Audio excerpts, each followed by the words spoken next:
তবে কি এবার কোটা আন্দোলনের গ্রেফতার হলো সালমান মুক্তাদির? ভিউয়ার্স, বিস্তারিত জানতে হলে পুরো ভিডিওটিকে না টেনে শেষ পর্যন্ত দেখতে থাকুন। সম্প্রতি কোটা আন্দোলনে স্বতঃস্ফূর্তভাবে যোগ দিয়েছেন সালমান মুক্তাদির। তার বেশ কিছু ভিডিও সোশ্যাল মিডিয়াতেও ইতোমধ্যেই ভাইরাল হয়েছে, যেখানে নিজে গিয়ে সালমান মুক্তাদির শিক্ষার্থীদের সঙ্গে আন্দোলন করছেন।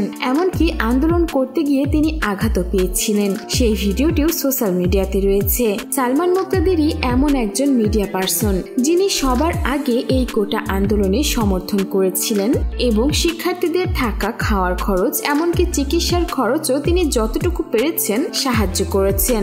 শিক্ষার্থীরাও তাকে পাশ পেয়ে বেশ খুশি। কিন্তু সম্প্রতি একটি ছবি সোশ্যাল মিডিয়াতে ভাইরাল হচ্ছে, যেখানে দেখা যাচ্ছে গ্রেফতার করা হয়েছে তাকে। কিন্তু সত্যি কি সালমান মুক্তাদিরকে এবার কোটা আন্দোলনের জন্য গ্রেফতার করা হলো? না ভিউয়ার্স, এমনটা নয়। এটি সালমান মুক্তাদিরের অনেক আগের ছবি। তাকে কোটা আন্দোলনের জন্য গ্রেফতার করা হয়নি। তবে সালমানের নতুন আরো একটি ভিডিও ভাইরাল হয়েছে, যেখানে দেখা যাচ্ছে রাস্তায় দাঁড়িয়ে নিজেই আন্দোলন করছেন, চারিদিকে ছোটাছুটি করছেন।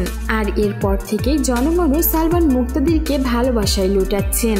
যত বিতর্কই থাকুক না কেন নিজের জীবনে, যতই খারাপ হোক না কেন সালমান মুক্তাদির, কিন্তু কথাই আছে না, খারাপ সময়ে খারাপ ছেলেটাই সবার আগে পাশে এসে দাঁড়ায়। এই কথাটাই যেন এবার প্রমাণ করে দিয়েছেন সে নিজেই। সো ভিউয়ার্স, এই ছিল আমাদের আজকের ভিডিওটি কেমন লাগলো? আর সালমান মুক্তাদির যে শিক্ষার্থীদের জন্য এত কিছু করছেন, সেই বিষয়ে আপনার কোনো মন্তব্য থাকলে জানাতে পারেন আমাদের কমেন্ট বক্সে। আর বিনোদন জগতের এমনই লেটেস্ট আপডেট পেতে আমাদের চ্যানেলটিকে সাবস্ক্রাইব করে আমাদের সঙ্গেই থাকুন।